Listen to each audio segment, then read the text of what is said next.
श्री गणेशाय नमः। ओम नमो भगवते वासुदेवाय। जय श्री कृष्ण। कार्तिक मास महात्म की श्रृंखला में 26वां अध्याय। नारद जी ने कहा कि देवगणों के ऐसे वचन सुनकर धर्मदत्त ने कहा कि सब मनुष्य भगवान विष्णु की प्रसन्नता के लिए विधिवत आराधना, यज्ञ, दान, व्रत, तीर्थ तथा तपस्या आदि करते हैं, किंतु कोई ऐसा सरल उपाय बताइए कि जिसके करने से इन सब का फल प्राप्त हो। गणों ने कहा कि हे द्विजश्रेष्ठ, आपका प्रश्न बड़ा श्रेष्ठ है। हम आपको भगवान विष्णु को शीघ्र प्रसन्न करने का उपाय बताते हैं। हम इतिहास सहित प्राचीन वृत्तांत सुनाते हैं, सावधानी से सुनो। प्राचीन काल में कांचीपुरी में चोल नामक चक्रवर्ती राजा राज्य करता था। उसी के नाम से उसके देश का नाम भी चोल ही प्रसिद्ध था। राजा चोल के राज्य में कोई प्राणी दरिद्र, दुखी, पापी व रोगी नहीं था। यह सब राजा के यज्ञ करने का प्रभाव था। ताम्रपर्णी नदी के दोनों किनारों पर सोने के यज्ञ स्तंभ सुशोभित थे।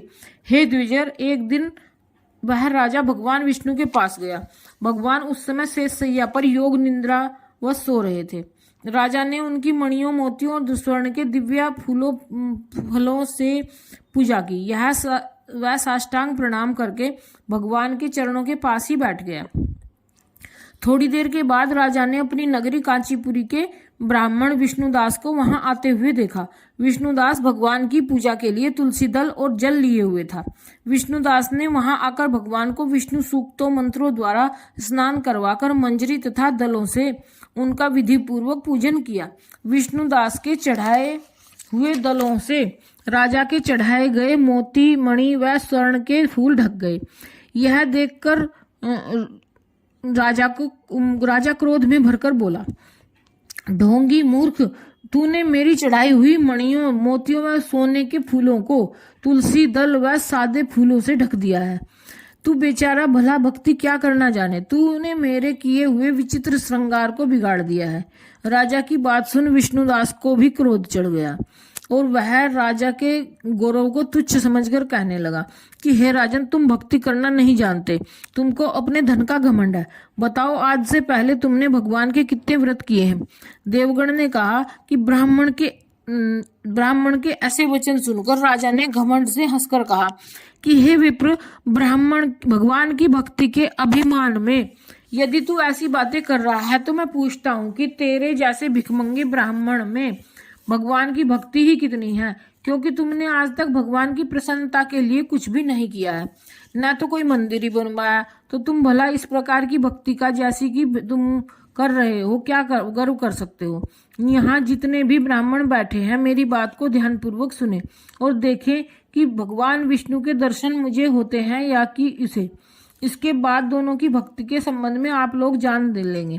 देवगण ने कहा कि ऐसा कहकर राजा अपने महल में चला गया और वहां जाकर उसने अपने पुरोहित मुद्गल को आचार्य बनाकर विष्णु यज्ञ आरंभ किया। उसने उस यज्ञ में अनेकों ऋषि महर्षियों को बुलाया, उनको बहुत सा अनाज और नकदी आदि दक्षिणा दी। जो यज्ञ पहले ब्रह्मा जी ने गया में किया था, वही यज्ञ राजा चोल ने अपनी नगरी चोल में किया। विष्णुदास भी अपने मंदिर में ही रहकर भगवान की प्रसन्नता के लिए व्रत करने लगा। उसने माघ तथा कार्तिक के व्रत किए। तुलसी के वन की और एकादशी को भगवान विष्णु के द्वादशाक्षर मंत्र ओम नमो भगवते वासुदेवाय का जप किया। वह भगवान को प्रसन्न करने के लिए गीत गाता रहा। वह नृत्य करता रहा, नित्य प्रतिव्रत करता, भूमि पर सोता, हर समय भगवान विष्णु का स्मरण करता और सब प्राणियों में समदृष्टि से भगवान को ही देखता था। उसने भगवान को प्रसन्न करने के लिए माघ तथा कार्तिक के व्रत भी किए और उन व्रतों के नियमों का पालन भी किया और उद्यापन भी किया। इस प्रकार राजा चोल और विष्णुदास द्वारा दोनों को आराधना करते हुए बहुत दिन बीत गए। इस प्रकार 26वां अध्याय समाप्त। जय श्री कृष्ण। ओम नमो भगवते वासुदेवाय। जय जय श्री कृष्ण।